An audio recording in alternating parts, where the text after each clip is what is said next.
The morning light spilled through the glass walls of Strive Properties headquarters, catching on Lena Hartman's tablet as she slid the final development report across the table.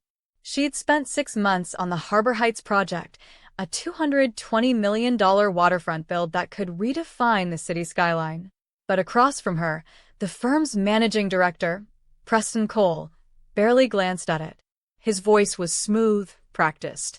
"We appreciate your work, Lena, but there's been a realignment." The word hung heavy in the air. Her pulse slowed. "A realignment?" she asked. "Your position has been made redundant."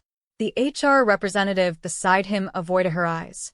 "We'll provide a severance package and transition assistance." Lena blinked. "After leading the firm's largest project?" she asked, her tone even but sharp. Preston gave a tight smile. "These decisions aren't personal." But Lena saw it, the flicker of guilt. She'd recently discovered an inflated invoice trail leading back to Preston's brother-in-law's construction company. She had reported it quietly to compliance just last week. And now this. "Security will escort you to clear your desk," HR added softly.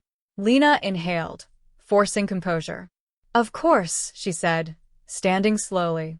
"I'll make sure everything transitions smoothly." Preston's smile faltered. He had expected pleading, anger, maybe tears, not grace. She gathered her things, her laptop, her steel blue notebook, and a framed photo of the Harbor Heights site at sunset. As the guard led her toward the elevator, colleagues stared, whispering. Only her assistant, Dana, mouthed a single word, "Why?" Lena didn't answer. She already knew. Outside, the Manhattan wind bit against her coat.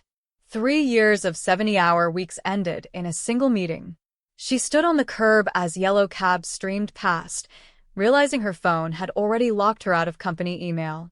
A message buzzed on screen. "Marcus Leary, Leary and Holt Developments. Lunch today? We need to talk." She smiled faintly. Timing, it seemed, was everything. Marcus had been her mentor early in her career before founding his own firm in Chicago. They met at a quiet bistro off Lexington Avenue. "Heard what happened?" Marcus said after ordering coffee. "Let me guess, Preston Cole?" Lena nodded. "He's hiding something. I caught a discrepancy in project accounts. Now I'm the problem." Marcus leaned back. Classic play. You threaten a man's empire. He cuts you out. He studied her carefully. "You ready to build your own instead?" Lena frowned. "You're offering me a job?" "More than that," Marcus said, sliding a folder across the table.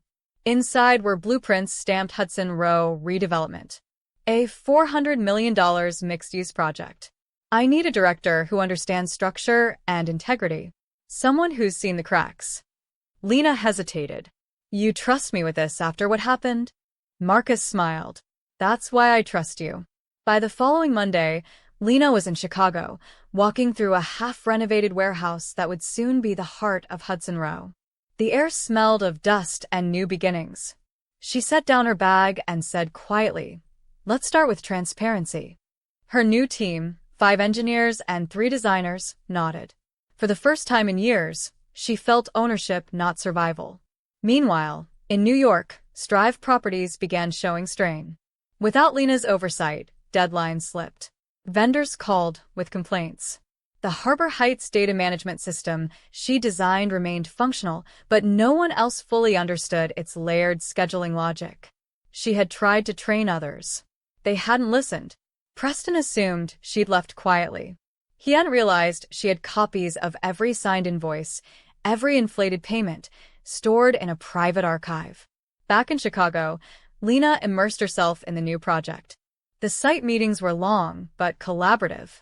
"If we shift this corridor by 4 feet," she said one morning, pointing at blueprints, "we can save $1.2 million in materials without affecting design flow." Her structural lead, Tom Ruiz, whistled. "That's surgical thinking." Lena smiled. "That's called surviving corporate chaos." One evening, Dana called. "Lena, you won't believe this. Preston's being audited. Someone leaked his financial records." Lena's pen paused midair. "Leaked," she echoed. "Any idea who?" "Nobody knows. But they're saying internal fraud. Investigators everywhere." Lena stared out at the Chicago skyline. Maybe justice just needed a little sunlight, she murmured. Weeks turned to months. Hudson Row advanced ahead of schedule. Investors were impressed with Lena's precision and her ability to motivate teams without intimidation. She's not just building structures, one engineer said. She's building people. Her leadership style, calm, factual, fair, spread through the company. Marcus often told her, "You're the reason this place runs like a heartbeat." But late one Friday, Marcus entered her office, holding a printed email. "Looks like Strive's board reached out." Lena looked up sharply. "Why?" "They want consultation. Apparently, their Harbor Heights project collapsed, literally. Faulty foundation work. Millions lost." Lena exhaled slowly. "You think they finally realized cutting corners costs more?" Marcus placed the email on her desk. "They've offered a consulting fee. You'd work remotely. No personal appearance." She studied the paper. Her signature once graced every schematic of Harbor Heights. "I'm not sure I owe them rescue," she said quietly. Marcus nodded. "You don't. But maybe you owe yourself closure." That night, Lena walked through the quiet Hudson Row site. Floodlights illuminated steel beams against the dark sky. She remembered those sleepless years at Strive, ignored warnings, dismissed reports. Helping them now wouldn't be forgiveness. It would be demonstration. Proof of what real leadership looked like. She emailed Strive's board the next morning. Consulting rate, $25,000 per hour, minimum 6 hours. Payment upfront. Additional conditions to follow. Within 2 hours, payment confirmation arrived, along with a desperate message from Preston's replacement. "We're facing structural instability. Lives at risk. Please help." Lena drafted her reply. "First, a public acknowledgement of the internal report I submitted before termination. Second, a safety audit of every project you operate. Third, all dismissed employees from my team receive full severance." Silence followed, then an email reply. "Agreed." She began, outlining solutions, step-by-step protocols that could stabilize Harbor Heights within 48 hours. Her Chicago team watched curiously. "You're helping them?" Tom asked. Lena nodded. "Sometimes you rebuild from the ashes you didn't cause." For 12 hours straight, she guided Strive's engineers via video conference. Calm, methodical, precise.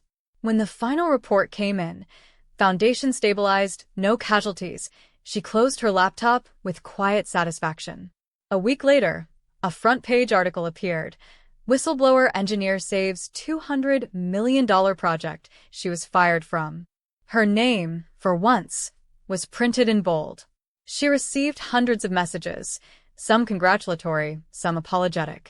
Dana's text made her smile. "You were the backbone, Lena. Now, everyone sees it." At Hudson Row's topping out ceremony, Marcus raised a glass. "To Lena Hartman, proof that integrity isn't weakness, it's infrastructure." Laughter and applause followed. Lena's gaze swept over the crowd of workers, investors, architects, all thriving under transparency. A few days later, Strive's chairman called personally. "Ms. Hartman, the board owes you an apology. And an offer, director of operations, full control." Lena listened, expression unreadable. "Thank you," she said softly, "but I already have a foundation worth building on."